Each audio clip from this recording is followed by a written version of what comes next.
The Chicago Bears will name 4 season-long team captains this week, but trying to go through the roster and figure out which 4 players best fit that role isn't as obvious as you might think.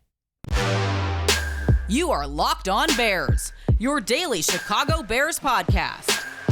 Part of the Locked On Podcast Network, your team every day.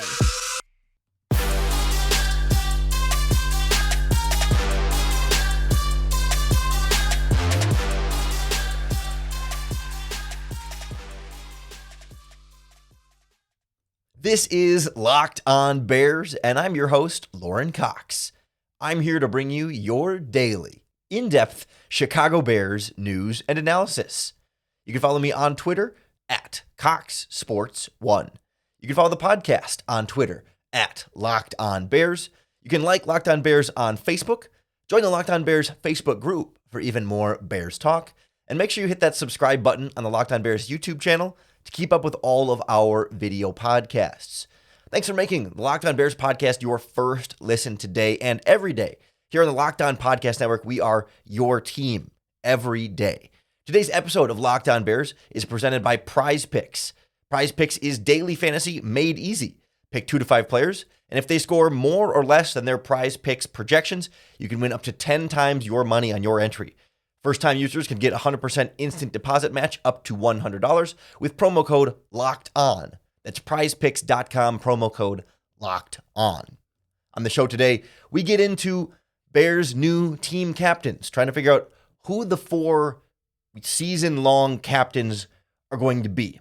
I think we can all figure out one obvious one for sure, and then it's pretty easy to come up with a list of a few names quick and say, okay, there's my 4 captains, but the more you think about it, the more you start to see a lot of different factors here as far as how the coaching staff feels about players from the previous regime, players who were just brought in new. Have they been able to establish themselves fast enough? Are players on 1-year contracts less likely to get that sort of captain endorsement if they're not part of the long-term plan or future here? And how do the Bears want to split up? Do you take one guy from offense, one guy from defense, and then what? One from each. You get some special teamers in there. How do you balance the position groups? There's a lot of different factors when you start to kind of parse this out, and that's exactly what we'll do here on the podcast today. So first and foremost, there is no chance that Justin Fields is not one of your 4 team captains, right? It would be shocking. It would be disastrous, and it would just create so much more drama and trouble than it's worth to not make Justin Fields one of your team captains. The amount of speculation and just the firestorm, the cloud of like, oh, Justin Fields isn't the team captain, the team doesn't believe in him or doesn't want to build around him. I mean, the narratives start writing themselves, and it just seems like even if conspiracy tinfoil hat on, even if this new Bears regime doesn't actually like Justin Fields or whatever you want to make up and come up with, it's still in their best interests to just name him a team captain because it's just going to cause you more trouble if you don't, and there's no downside to making Justin Fields a team captain. So we can pretty much pencil that, or I was going to say pencil that in stone. That's not how that expression would work. But regardless, locked in, Justin Fields has to be a team captain. No choice. From there, 3 spots left. Do you split offense, defense, special teams then? Because obviously quarterback is offense, but quarterback is kind of given at that point. So then do you sort of try and balance it throughout the roster, or you just say, hey, here's where my leaders are regardless of position. If that means 2 linebackers, or if that means 2 offensive linemen, or if that means all offense, that would probably be a bad sign. But right, I wonder how Matt Eberflus might want to take this, because all of these players have had a very limited amount of time to prove to this new coaching staff that they belong as the captains for this season. And a lot of the players that would have that sort of like veteran, both talent and leadership that we know about this roster are generally players held over from the previous regime that were already under contract. There's a few guys they've brought in, I think like a Nick Morrow, for example, at linebacker is a good example, where middle linebacker, important leadership position on the defense, going to be calling the plays, right? But Do you give a brand new guy who's still learning the defense that captain spot, and then do you also then make Roquan Smith captain? Because that would probably be like the first name, right? After Justin Fields, the first name that comes to mind is probably Roquan Smith, sort of the quarterback of the defense, if you will. But you have this public breakdown in contract negotiations. So is there sort of a retaliation of maybe not a direct retaliation, but some sort of hey, Roquan, since you wanted to hold in and you went public to the media with our negotiations, Nick Morrow, your team captain. Roquan, you're still a leader in the locker room, but you're not going to be a team captain. You just wonder if there are more dynamics at play here beyond just what we might think from the outside and largely on paper.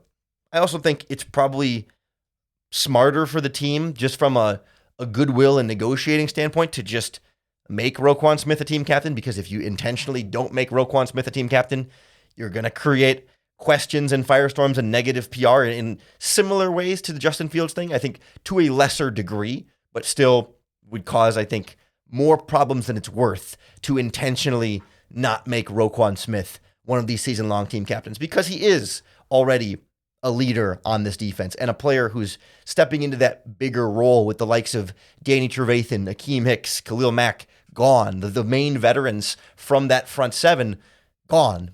And Roquan Smith's kind of like the guy. I mean, Robert Quinn is there too, but Quinn's always been a little bit more, on the softer spoken, quiet, lead by example type guy. Not so much, doesn't strike me as like the team captain, rally the troops type. It's not a diss. It's not any offense to him. It's not trying to be even negative about who he is. It's just different personalities make different types of leaderships, and it's not like the team captain type of Robert Quinn. Those things just don't quite mesh the same in my head. So it feels like almost certainly Roquan Smith should be a captain. If Justin Fields is 100% sure, Roquan Smith is like 99% sure. More trouble than it's worth to not have Roquan as a captain. That's two. I think those two are the easy ones. From there is where it gets pretty tough. But we'll look around at some of the other options and maybe a few names that you wouldn't expect or wouldn't come to mind right away next on Locked On Bears. So glad to be less than a week away from the regular season.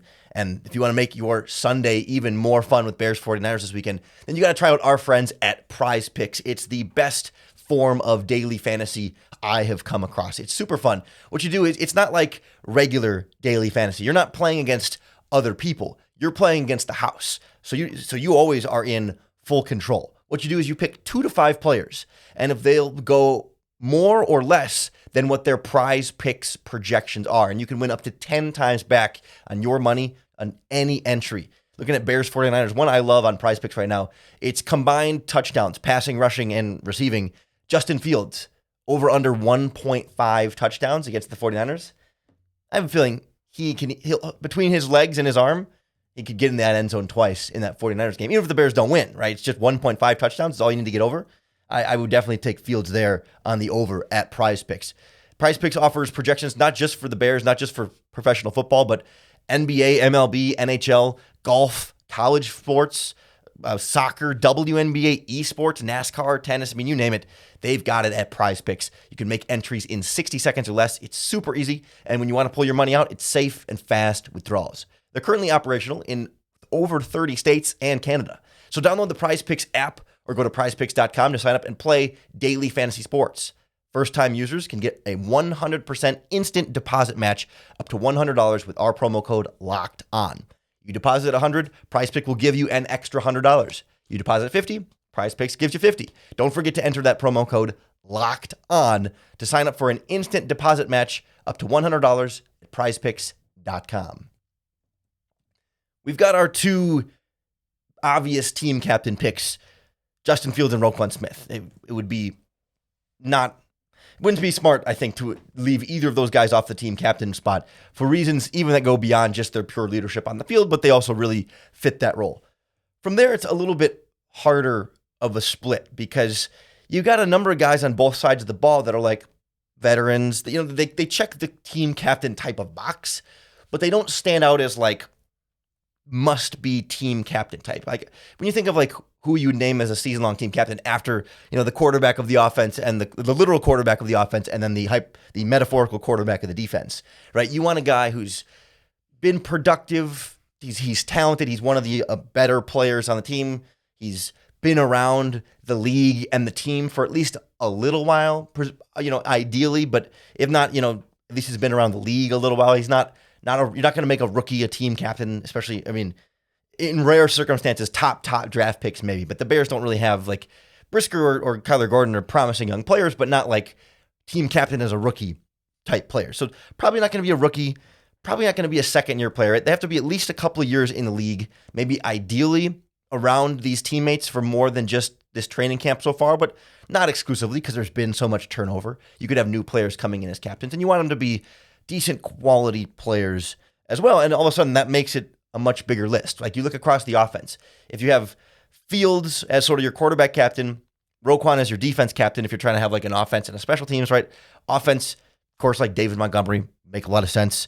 Darnell Mooney, top wide receiver, few seasons into the league now, obviously very productive, and we're expecting big things. True number one receiver should be a leader, right? True number one running back, like that lead ball carrier, should be a leader. Or even Cole Kmet at tight end, a young, growing player into a bigger role, same age as Darnell Mooney, so he's on the younger side, and both of them are still sort of building up. That's why, like, they're not ideal. They check the boxes, but they're not like, gotta be team captain because he's really just that, that perfect team captain type fit, but they would all make sense in that role and could presumably see any of them getting in that team captain spot. Feels like, I think the popular pick for another offensive team captain type player is Cody Whitehair on the offensive line, considering he is the elder statesman of the offense as a whole. He's not the oldest offensive player because Riley Reif comes in, I think, at 33, I think he is now. So he's technically like the old guy up front, but like Cody Whitehair is still the longest tenured offensive player on this team. He is 30 years old. He's kind of the big veteran up front. But I can't help but wonder if maybe, just maybe, a guy like Lucas Patrick would be the sort of, maybe it's more surprise pick for a guy like Matt Eberflus and with Luke Getsy and Lucas Patrick coming in, yes, as a brand new player who's not been around these guys for more than 6 months now since he signed with the team, but was handpicked by the offensive coordinator, knows the offensive system through and through. Played in this offensive system. So he's an established veteran in that regard, that he can be the one who's been leading with knowledge, right? Not just leading in the traditional leadership sense, but being the guy that all the linemen can go to and say, hey, Lucas, like, this offense better than all of us.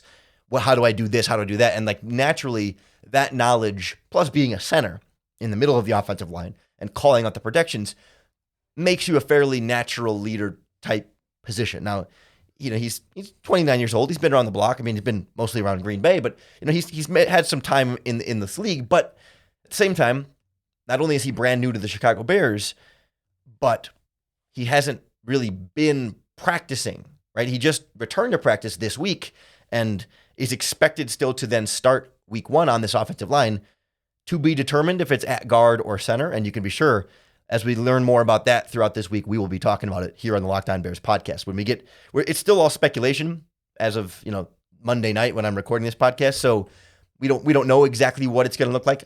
I'm predicting he's just going to play center, and it won't be anything new or drastic or different. But it's because the thumb injury, you can't snap the ball when your thumb is still recovering. So we'll see what they do on the offensive line. There'll be a lot to talk about on that in the coming days here on the podcast. But I just think he's naturally positioned to be a leader here. And I believe he's on a 2-year contract, which also helps. But he hasn't been out there at practice. He's been physically present on the sideline, but he hasn't been practicing. He's been in the meetings, though, and I think that can be enough. But I just want, there's enough of a doubt there. I think if Lucas Patrick had not had the injury and had played through the preseason and all of training camp, I would be pretty adamant that he would be more likely to get that captain spot over Cody Whitehair. Just if you remember the way when they first signed Lucas Patrick, the way, and I don't remember for sure if it was Ryan Poles or Matt Eberflus or Luke Getsy, but one of the press conferences after they signed him, one of the coaches or the GM just raved about Lucas Patrick, the human being, Lucas Patrick, the player, Lucas Patrick, the everything they want to lead their offensive line. Just feels like there was such an emphasis on that when they first brought him in that injury be damned, he's still probably a team captain type. But Cody Whitehair's been there longer. And Cody Whitehair was here last season with Tevin Jenkins and with Larry Borum and with Sam Mustipher. Like he knows these guys better than Lucas Patrick, certainly, and better than the offensive line coach. And so there is a certain leadership there. And I don't think you can make both of them team captains, right? I mean, if you're already doing Fields and Smith and a Roquan, then you can't. I don't think you can do two offensive linemen. I think you like to have a little bit more balance there. And it feels like one of those guys can be that other offensive player that's not the quarterback, that's that other offensive team captain. It wouldn't shock me if it's Montgomery or Mooney or Kmet, but I think given that Montgomery is on the last year of his contract and there's talk about maybe doing more Khalil Herbert, more backfield rotation, and David Montgomery's just like, he's kind of a different kind of guy. Like when you hear him talk, again, this is not a criticism, it's just an observation. Like he's very laid back and loose and chill with the media in a way that's just different. It's different than the way other players carry themselves in some of that stuff. And Mooney and Kmet are, third-year players who are very good third-year players.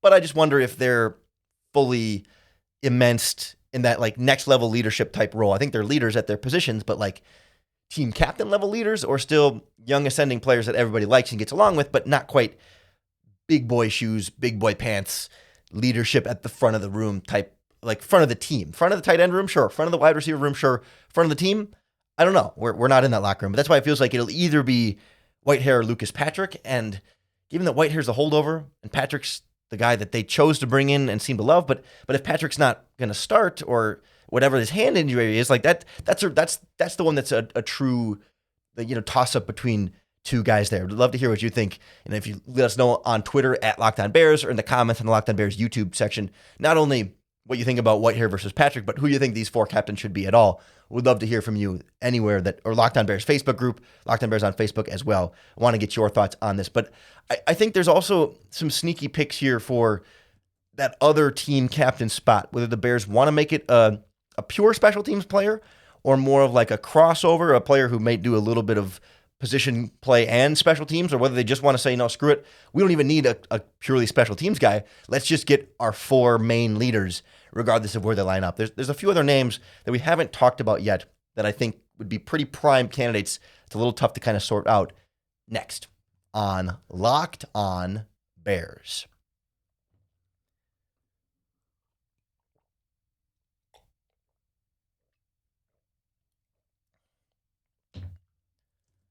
So the Chicago Bears will have 4 season-long team captains and then 1 honorary rotating week-to-week team captain. I'm not sure if that 5th honorary captain is specifically just another player on the roster that they want to put up there. I mean, presumably it would have to be, right? Because I think teams go out to the coin toss with 5 guys. I'm not sure, now that I think about it, exactly how that works, or if they would have, like, if that honorary captain is like former player X is going to go out and be an honorary team captain out there with them, or, retired coach, or maybe it's like Bears fan with terminal illness who gets to come on the field with them and be honorary captain, or, military veteran who's a big Bears fan. Sometimes they'll do like those sort of like charitable feel good type of honorary team captain type stuff. We'll see exactly how that shakes out. But the 4 permanent captains, Justin Fields for sure, Roquan Smith for sure, probably one of Cody Whitehair or Lucas Patrick as that other true leader of the offense, and particularly on that offensive line. So then that 4th spot, we typically think of being a special teams kind of player. And I don't think that's universally the case, but like when you look at the Chicago Bears, right, it's like Cairo Santos, he's never been that, like, even Robbie Gould was never like the leader. You don't see too many teams make a kicker a team captain. I'm sure it's happened before, and maybe Robbie has been a team captain in the past. I was not keeping track of Bears team captains in the Robbie Gould era, Lovie Smith era. But regardless, like, Cairo doesn't seem like that type of guy. Trenton Gill's a rookie 7th round pick. He's not going to be that guy. Patrick Skill's a long snapper. I mean, he's been around a while, 34 years old, been with the Bears since like 2016. I mean, he's been a regular there, but we never hear about Patrick Scales. I mean, he's a long snapper. You never hear about long snappers, but we heard about Pat Manley, right? And that's, I think, the difference. Right? Pat Manley was a team captain. We knew Pat Manley. We knew what he was like. We knew he was really good. Patrick Scales is a fine long snapper. Sure, he snaps it and doesn't mess up much. So, like, that's fine, but that doesn't strike me as like, yeah, Patrick Scales, team captain type. He's not the Pat Manley type of long snapper. So then, so like those are your three special teams players, right? But then you have all the other guys that go both ways, right? That play offense, play defense, and then also are big, important special teams guys. And I think my pick, the guy that I think should be team captain, and at this point, I struggle to pick a guy that would be clearly a better special teams representative. I think there's a couple options to compete with him, but my pick's got to be DeAndre Houston-Carson, just because he's been that special teams ace. This is his 6th season with the Chicago Bears, which feels like that's gone by very fast. It feels like he was just drafted a couple of years ago in the 6th round, but not only is he a 4-phase great special teams player, but he's also been that number 3 safety. He looked really good as a starter filling in last season on defense. He's playing some slot in the preseason, can kind of do a little bit of everything and be a guy that, at the first sign of injury in a secondary, he's going to be in there. And they might even do some 3 safety looks with him on the field, especially in dime packages. So he's almost like a defensive player, but a core special teams player. And it feels like he's a primed special teams captain with also enough defense to sparkle in there. The other guy that stood out to me as an option here is Matthew Adams, the linebacker that they signed from the Indianapolis Colts, because he's a Matt Eberflus guy. Eberflus brought him here. He spent 4 seasons in Indianapolis as a core special teams player for them. Comes over to the Bears and has been sort of, when Roquan Smith was out, he was in the starting lineup, and we'll see if he ends up playing in that base defense as that third linebacker, in the true 4-3 sets that they will occasionally use, but also as a special teams player and a guy who emphasizes the hits principle and knows the coaching staff and maybe brings some of that cachet to the locker room leadership. But can you do 2 linebackers? I mean, would that be weird if it's Roquan and Matthew Adams, but Matthew Adams is the special teams guy? I don't think the position specifically takes him out of it, but it does feel weird to name a guy a team captain a few months after he got arrested in the offseason. And, his thing was kind of a relatively minor thing and more just a mix-up where he had licenses for his firearms, but just not in the state of Illinois. So he had a license for him in Texas and didn't realize he wasn't trying to do anything wrong. Wasn't anything actually malicious as far as we can tell. So it's not the same as like, not all arrests are created equal is what we'll say, but it does still feel a little bit like rewarding just like a little bit. I'm trying to be delicate there because it seems like Matthew Adams seems like a fine guy and a fine player or whatever it might be. But like, just as a guy who's got Matt Eberflus's ear, I was wondering about Al-Qadim Muhammad too, another Colts carryover, but he's not really a special teams guy, and he's kind of a backup rotational defensive end. So doesn't strike me as like leadership team captain type of role, because he's going to be behind Robert Quinn and Travis Gibson and kind of rotating with them. So as much as he brings the Eberflus stamp of approval, not quite team captain stuff. Another dark horse name I'd throw in there for potential special teams captain, how about the fullback, Kari Blasingame, coming over from the Titans? He's a guy that has been a steady special teams player throughout his career. And I think he's more of a 3-phase guy. I don't think he's on the kickoff coverage team, but he does the punt coverage team, the punt return team, and the kick return team, as a blocker, blocking for the punter or blocking for the return men. And also an offensive player and a fullback, and kind of that, you can be more that like example setting type guy. It does give you then 3 offensive captains, even though one's a quarterback, and this would be more of a special teams designation, but he still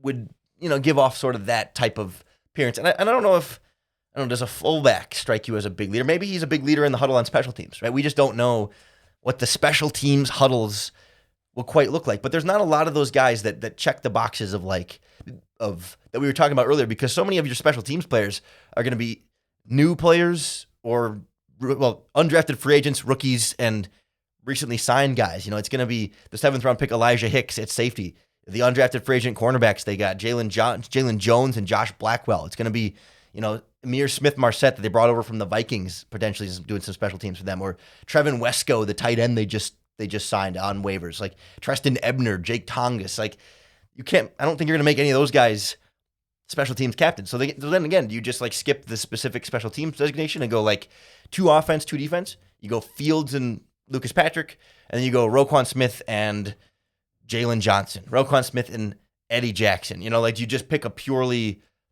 defensive player and go 2 and 2 and kind of say like, yeah, you don't need a special teams captain. There's no rules that say exactly how you're supposed to divvy up your captains, and special teams leadership is a little bit different than it is like offense and defense, because there's so many different types of special teams and different guys in different special teams roles that it's not always as cohesive of like a 22 or I guess an 11-man unit as offense or defense, because you end up having about, 16, 20 different guys rotating on the different special teams units. So it's a tough thing to kind of piece out here, but I think we've got a decent sense of some of the main players there. That Montgomery, Komet, Mooney are options on offense, but probably Whitehair or Patrick. I know obviously Fields and Roquan are pretty locked in. And then if you go special teams, it's Patrick Scales, DeAndre Houston-Carson, Matthew Adams, maybe Kari Blasingame. But if you just go another defensive player, I throw in Justin Jones, maybe Robert Quinn. Maybe I'm too quick to write that off. Maybe Nick Morrow. You double down on linebackers. Yeah, Eddie Jackson's never quite struck me as like the take charge leader type guy, more of a lead by example guy, but he's getting farther into his career now, and he's always sort of been one of the faces at the forefront of the defense, so he's definitely an option there too. I wonder if Jalen Johnson's still a little on the young side, and plus we heard defensive coordinator Alan Williams say last week that like none of the cornerbacks have like fully earned his trust, I think was the way it was phrased. Not that he doesn't think they're any good, just that like all the cornerbacks are still learning the system. And he I don't know, he just kind of gave this impression that like none of the cornerbacks are dominating and really like hammering it home or anything like that. Like everyone's still kind of growing and learning together. So I don't anticipate a cornerback being named captain, especially because like none of them are older than like 23 years old. So it's a young cornerback group. And I think it's probably going to come from linebacker, defensive line, or maybe Eddie Jackson, unless DeAndre Houston-Carson is a safety. Either way, Matt Eberflus will be announcing the team captains on Wednesday. If there's any big surprises there, we'll break it all down for you right here on the Locked On Bears podcast. So make sure you hit that subscribe button to keep up with all of our daily, in-depth Chicago Bears news and analysis. Thanks for making Locked On Bears your first listen today, hopefully every day. Now for your second listen, go and check out the Ultimate Pro Football Preview 2022. It's an 8-episode extravaganza to get you ready for the NFL season. And coming out today, as this podcast is coming out, is our NFC North breakdown. It was me, Matt Deary from Locked On Lions, Luke Braun from Locked On Vikings, and everyone's favorite, Peter Bukowski from Locked On Packers, along with our friend Ross Jackson as sort of the host and moderator, taking us through how we think this division is going to play out. We kind of hear some of the ups and downs, why there's some questions about what's going on in Green Bay with the receivers and the offensive line. They're figuring out those problems. The Vikings are trying to figure out what's going on with Kirk Cousins and whether they can sort of refix him again. And there's some real hype about these Lions being better than we all might think. It's a great way to sort of get a sense of how the rest of the division is going. Just search Ultimate Pro Football Preview 2022 on your Odyssey app, here on YouTube, or wherever you get your podcasts. We'll be keeping a close eye on this Bears offensive line this week. What happens with Lucas Patrick, Sam Mustipher, Tevin Jenkins, what the musical chairs looks like there. Hopefully nothing too major in the shakeups, but if there is, you can be sure we'll be here to break it all down for you and give you another opportunity to bear down.